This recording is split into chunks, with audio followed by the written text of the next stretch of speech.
Hi, Hub Arkish for Pro Football Weekly, along with our senior editor, Eric Edholm, as we continue to bring you the Pro Football Weekly Mid-Season All-Pro Team, a concept we created back in 1984, and they continue to be some of the most respected awards in the league. And one of the reasons is we don't just throw names at you.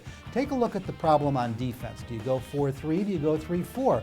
Almost a dozen teams play in the 30 front these days. So what we've decided to do is we're going to give you 4 defensive linemen, 4 linebackers, the guys who are playing the best in the NFL, and you can mix and match them in whatever scheme you want. And we talk on the defensive line. Eric, I got to start with Ndamukong Suh, because to me, this kid, he's not just the defensive rookie of the year, he's as dominant a player as I've seen in a long time. Well, the first number you look at is obviously the 6.5 sacks. For a defensive tackle, that is an outstanding total. If you double that, that's 13. The only guy I can remember with a total that high is Leroy Glover, but he's so strong pound for pound. He's been a force against the run.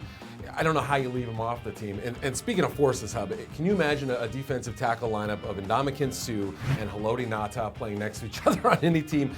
He's an absolute force who maybe doesn't have the numbers that Suh does. At defensive end, Osi Umenyiora, Trent Cole.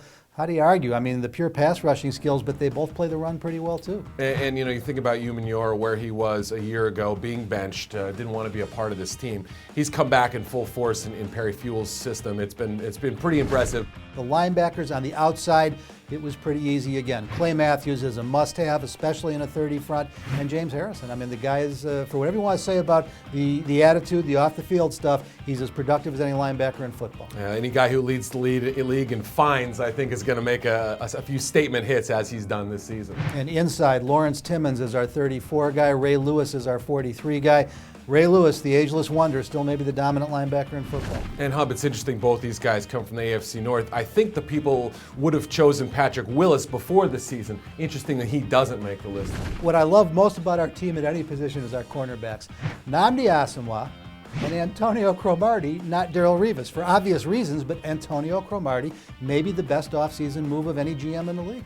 But Ron Landry is the one who's having a fantastic year, and Troy Polamalu in a comeback season never really skipped a beat. Yeah, I would argue that Polamalu has been the defensive MVP of the Steelers, one of the league's defensive MVP candidates. But Landry, the way he's improved in this scheme, moving up towards the box, making more plays, sort of reading and reacting less and just going out there and playing. Leon Washington is our kick returner. He's not the special teams force, the third down back I think that Seattle hoped he would be, but a couple big returns early, enough to secure that spot. And Josh Scobie, to me, a great season, and one kick in particular landed him on this team. Yeah, the last second kick against the Colts, I think, is what we remember. You got to mention guys like Dan Carpenter from the Dolphins, had amazing 2 weeks in a row with 10 field goals. A lot of good candidates, but I think we were able to make 2 pretty good ones. That's our mid-season All-Pros. Now the real fun, watching the second half, see who's going to be on the team at the end of the year. To do that, check back right here, 24 hours a day, 7 days a week at ProFootballWeekly.com.